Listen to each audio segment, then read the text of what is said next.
Just ahead on Black Issues Forum, the rates of suicide among Black youth are rising, but behind every statistic is a story. In part 2 of this 2-part series, we sit down with a licensed psychotherapist and suicide attempt survivor who shares her journey from struggling in silence as a teenager to thriving as a mental health advocate today. Coming up next, stay with us.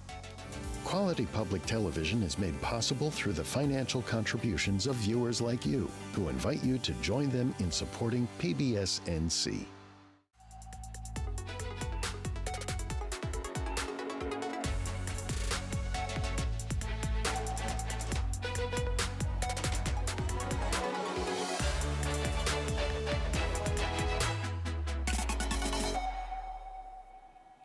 Welcome to Black Issues Forum. I'm Kenya Thompson. Last week, we examined the rising rates of suicide among Black youth, discussed the policies, the research, and the urgent call to action. Today, we sit down with someone who has lived on both sides of this crisis. Today's guest, Raven Gibbs, is a licensed psychotherapist, an author, trauma expert, and a suicide attempt survivor. Diagnosed with anxiety, depression, and later bipolar II disorder as a teenager, Raven knows what it means to fight for your life, and she also knows what healing looks like. I want to welcome you to the show. Thank you so much for having me. Of course. I do want to make a disclaimer, however, before we begin tonight's conversation. We want to acknowledge that we'll be discussing suicide and mental health challenges. This topic may be difficult or triggering for some viewers. Our goal is to inform and encourage open dialogue, not to provide medical advice. And if you or someone you know is struggling, please know that support is available. You can call or text 988 to reach the Suicide and Crisis Lifeline at any time. Well, Raven, I do want to thank you for being here, for sharing your story. I know you've done so before on other platforms and on social media in particular, but I'd love for you to start by sharing your journey as a teenager and receiving your diagnoses. When I first received my diagnosis, it was absolutely terrifying. I felt like I was broken. I felt like there was something wrong with me. I remember getting the diagnosis and not understanding or having the language to really articulate how I felt, so all I could do was cry. And How old were you? I was 14 when I was first diagnosed with anxiety and depression, and I was 22 when I was diagnosed with bipolar disorder. And so at 14, what were some of the signs you maybe were exhibiting or things that you were feeling? There were times, and I remember this clearly, I would walk into my mom's room and feel like, or say to her, no one loves me, no one cares for me. Why am I here? Just questioning my purpose, in all honesty. It was tough to, again, articulate. I just knew I was having difficulty being here, despite how much I had accomplished, despite how much I was doing in my community and with my friend groups. Yeah. It just felt very isolating. The lows were very low, to the point where I felt like I didn't need to be here anymore. And my first moments of identifying what was bipolar disorder, the highs, I would go days without sleep.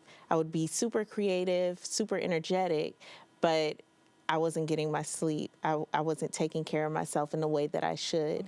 So there were patterns that were able to be recognized by others, but it's really difficult to hold a mirror to yourself and say, this is what's happening, this is what's wrong with me. Because for all points and purposes, you were a pretty popular girl, had friends, you dancer. Like, on the outside, it appeared all was well and you had so much going for you, which you did and still do. Absolutely. But inside is where you were feeling all the, was it pressure necessarily? Or, because in our part 1, right, Dr. Richardson talked about anxiety being one of the leading factors. And so I know that anxiety was one of the diagnoses. Is that kind of part of what you were feeling as well? Yes, the pressure to be and the pressure to do, instead of just allowing yourself to experience life as it is. There was pressure to, I'm a first generation college student, and so to excel and get good grades and bring them back home was that was my duty.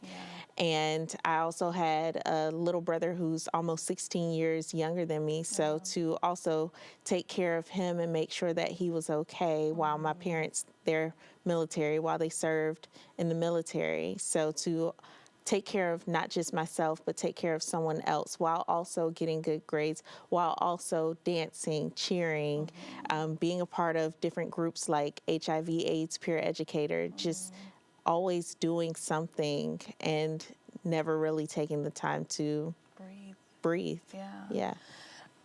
In the journey of getting diagnosed, did you find it difficult to find the right provider, to get diagnosed? What did that look like? And being a Black young girl, do you think that played a factor in any barriers that may have occurred? Absolutely. I have so many stories of feeling like I was dismissed. I remember on one occasion, I had been feeling suicidal, and so I contacted a provider, and she just kept saying to me, "You're a danger to yourself. You're a danger to yourself." And she called the police. And I remember saying, "I'm not a danger to myself. I just need help, and I know I need help." And just having those words said to me over and over again, and not being able to really express myself or express my needs without being shut down is what led to me being hospitalized for the first time without my parents being there, without my brothers being there. It was terrifying. Wow. And is that at 14 or earlier than that? This was, I don't remember how old I was. Okay. I was in my teens, though. It was it was when I was going to get the bipolar diagnosis. When was your first attempt at taking your own life? My first attempt at taking my own life happened right in between the transition between high school and college. I was 18 years old, and I tried to take a bunch of pills just so that I could end that pain. It wasn't so much that I hated my life. It wasn't that I didn't appreciate the things that were happening in my life. It was just I needed the pain to stop. I needed the voices to quiet themselves and allow me space to be myself again. Yeah. Yeah. If you can think back, leading up to the days, hours, minutes right beforehand, was there anything that anyone could have said to you in those moments to change that action? Unfortunately, no, I don't think so. I had set in my mind that I didn't need to be here, that I was a burden to others, and that my life didn't matter. Yeah. Well, I'm glad you're here. I'm glad to be I'm here. glad you're here, and I'm glad, that wasn't your story. Let's talk about after that, Okay. right? So it wasn't successful. Were you grateful that it wasn't successful? I'm extremely grateful, and I will get a little emotional just because Okay. I know how much I mean to my family and how much it would have hurt them. And outside of my family, I always say this to myself whenever I do feel low: the mission is greater than this moment. So I know that my story is going to heal others. I know that my story has healed others. And if I'm not here to tell my story, that means another person is at risk of, likely taking their life or making attempts to take their life. So the mission is greater than this moment. And I have to keep telling myself that. I love that. When your family learned of what had happened, what you attempted, how did they react? And did their reaction sway you in any way? Because sometimes it's hard when you hear of a loved one going through a thing, and we don't always think about that person. We think, oh my God, I almost lost her, my daughter. But how was the reaction, and how did you go forward? I can only imagine the fear that my mother had when she heard that her daughter was in the hospital due to a suicide attempt. I remember my big brother was the first person to get to the hospital with me. And I just remember him. I've never seen my big brother cry. I've never seen him fall apart in the way that he fell apart that day. And he embraced me, and he let me know that he's so glad that I'm here. And It's okay. it meant so much to me to know that somebody somewhere, I did matter.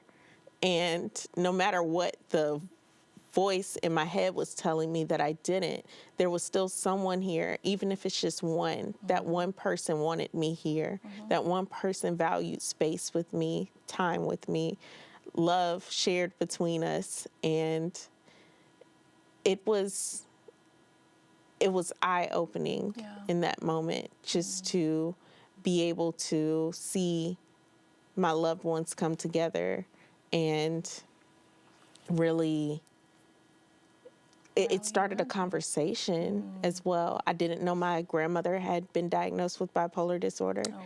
I didn't know my mother had been diagnosed. Wow. So it was one of those things. I stopped feeling so alone in what I was experiencing. And though I still didn't have the words to articulate exactly what I was experiencing, somebody else has gone through it too, and somebody that I love. And I can see that they have overcome different things.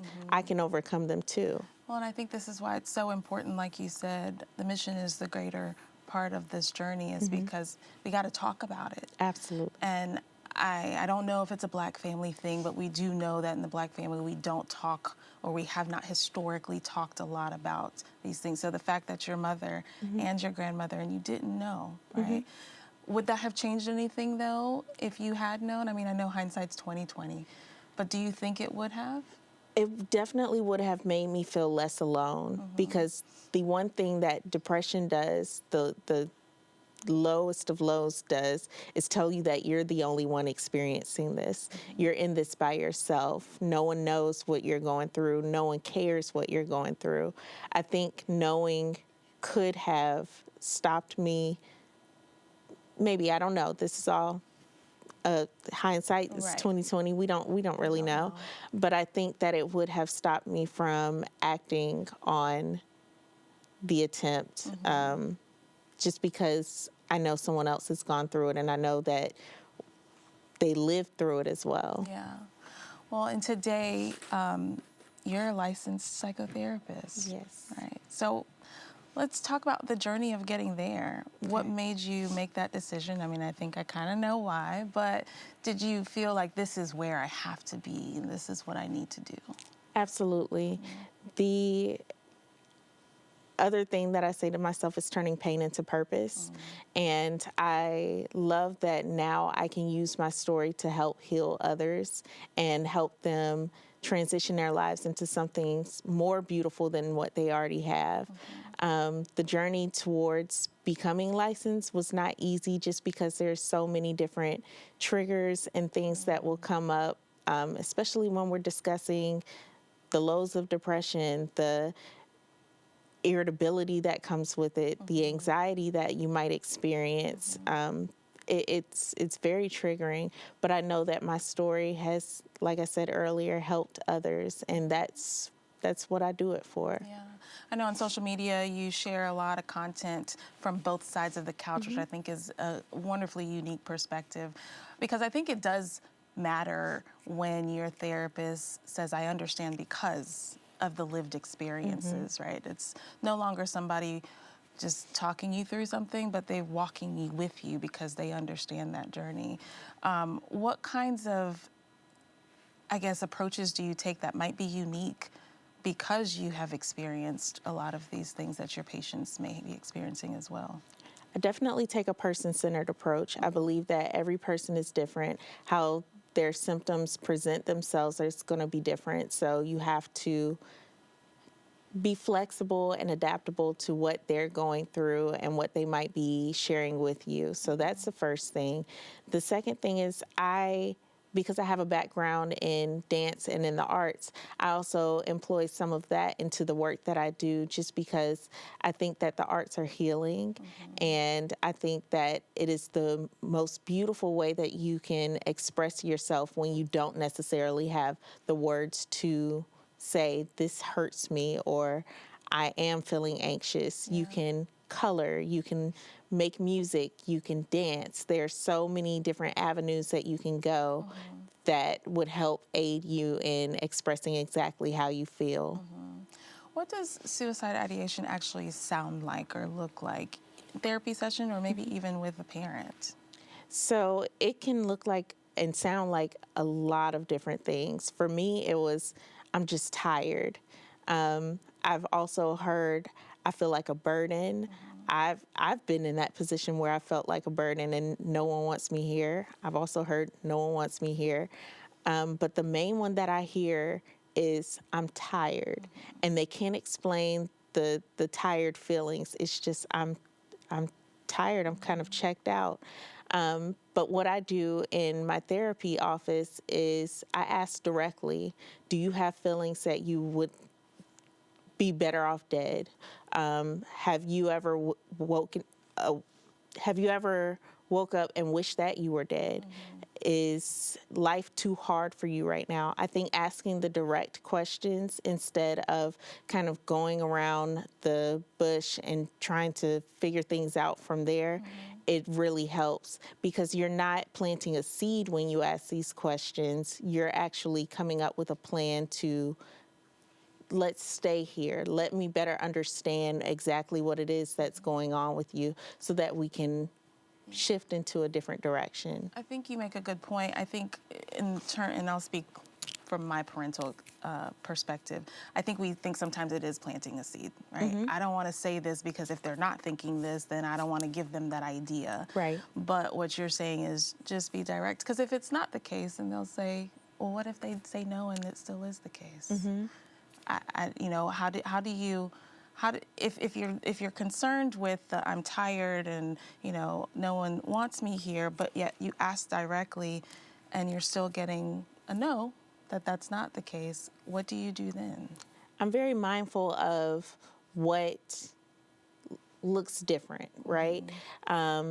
If I notice, for example, I have nieces, I don't have any children, but if I notice they're not eating like how they normally would, they're not sleeping how they normally would, they're lethargic, or they're up maybe too much. Like, just noticing the differences can help you in understanding a little bit better what's going on with your child or children that, again, may not be able to articulate exactly what it is they're feeling. Yeah. When a child gets a diagnosis, a lot of times that they take on that identity, right? It's like, I am this now. How do you help a child see that they are not necessarily their diagnosis? It's just something that they're working through or walking through, but that's not defining them. Yeah. Diagnosing, and a diagnosis is information, not identity. And I think the best way that I can put this is every article of clothing we have has a care label in it. It tells you exactly what to do. Don't bleach, hot water, whatever the case may be. It tells you exactly how to care for that article of clothing.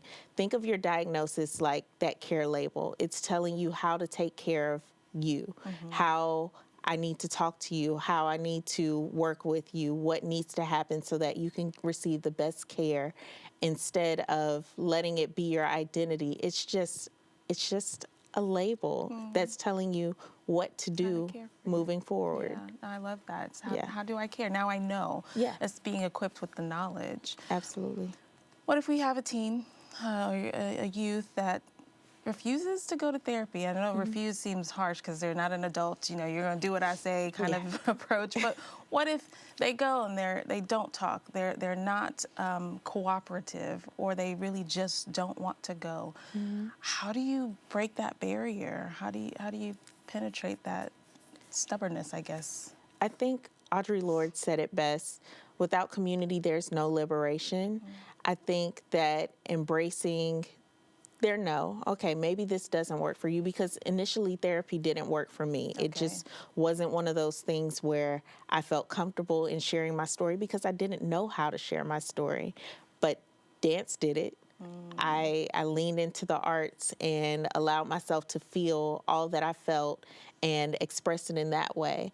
And through dance, I was able to build community. So it's going back to that community piece. And I know not everyone is going to have a strong community of 10, 20 people or anything like that. But all you need, like I said earlier, is that one. Yeah. If you can connect with another person, that person that you can share anything with, that you can trust with all of your the information that you choose to share, That's really all you need, creating community. Yeah.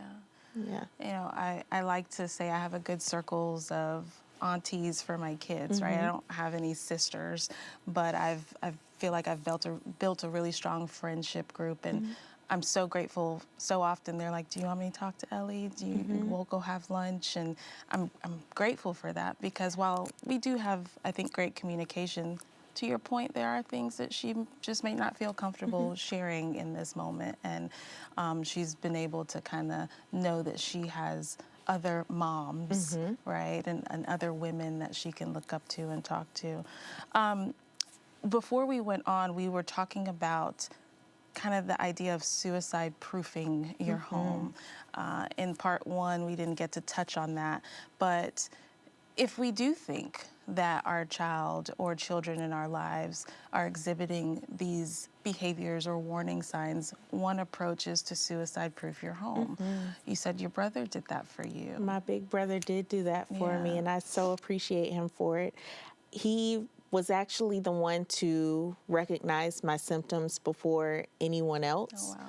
And we share a closeness. And from that, he noticed some signs. And from there, he removed guns from the home. He removed pills from the home. Even things like bleach, whatever I might be able to ingest that would hurt me, they were removed from the home. Knives as well, just anything that I could use to hurt myself, it was removed. Yeah. Even if it was temporarily, it was just one of those things. He was like, I love you. I want you here. I'm going to make sure that this space is a safe space, not just emotionally, but physically, for you to come and enter and be and do all the things that you want to do, except for hurt yourself. Yeah, yeah. If you could go back, and I mean, I'm sure you've acknowledged your 14-year-old self, and maybe years beyond that. If you could go back and tell yourself something in that moment, I think you said you were 18, right, transitioning from college to high school. Is there anything you could have told yourself back then? You've got to stay. You've got so much work to do. There are so many people counting on you, and you're counting on yourself because you're going to change lives. You're going to change the world. Stay. I need you here. And I've been saying this since I was 18, but yes, your mission is greater than this moment. Moments pass, feelings aren't forever, and feelings certainly aren't facts. Stay. Stay. If we have a viewer, a child or a parent of a child who may be experiencing suicidal ideologies, where do they start? What's one thing that they can do to start either acknowledging or the healing process? Have the conversation. It may seem difficult, and I know I've spoken to a lot of parents that just aren't ready for that conversation. It's tough, it's heavy, but have the conversation. It's worth it. The child feels heard. You feel, well, the child feels heard and seen. You can feel closer to your child in having that conversation, and those barriers are broken. Yeah. I think a lot of times I can only speak to Black families because that's what I come from, but a lot of times these conversations aren't happening. It's just us surviving instead of speaking. It needs to happen. Like I said earlier, had I known that my grandmother, who I loved to pieces, and my mother, who is just my heart, my stronghold, if I had known that they were experiencing or had experienced what I had gone through, it would have changed my perspective quite a bit. And I know it does get better, as cliche as that sounds. They're living, breathing testimonies that it does get better. So have the conversation so that everyone has experienced anxiety or some level of depression in their lifetime. Let them know that they're not alone in this. Yeah. Yeah. Maybe about a minute left, a minute and a half. You still, I'm trying to find the right words, are diagnosed with bipolar 2. Yes. What does that look like as an adult for you today? As an adult, it looks like more intentional care. Instead of being passive about self-care and saying, oh, I'll do it self-care Sunday or something like that. I have an alarm set for 9:15 every night. Go practice self-care and take your medication. It's also taking my medication regularly, Yes. and as prescribed. It's holding myself accountable and going to my therapist and my psychiatrist and telling the truth about how I'm feeling, and also leaning into my community. Yeah. My community is everything. I have such a solid rock That's good. in my brothers, my mom, my dad, and I know not everyone is fortunate enough to have that, but if you can find that one, it makes a such a difference. It really does. Raven Gibbs, thank you so much. I appreciate you sharing your story. Thank you for having me. Of course. And I want to remind you again, if you or someone you know needs help or information, the National Suicide and Crisis Lifeline is available by calling or texting 988. There's also an online chat at 988lifeline.org. Thank you for watching today. If you want more content like this, we invite you to engage with us on Instagram using the hashtag Black Issues Forum. You can also find our full episodes on pbsnc.org/Black Issues Forum and on the PBS Video app. I'm Kenya Thompson. I'll see you next time.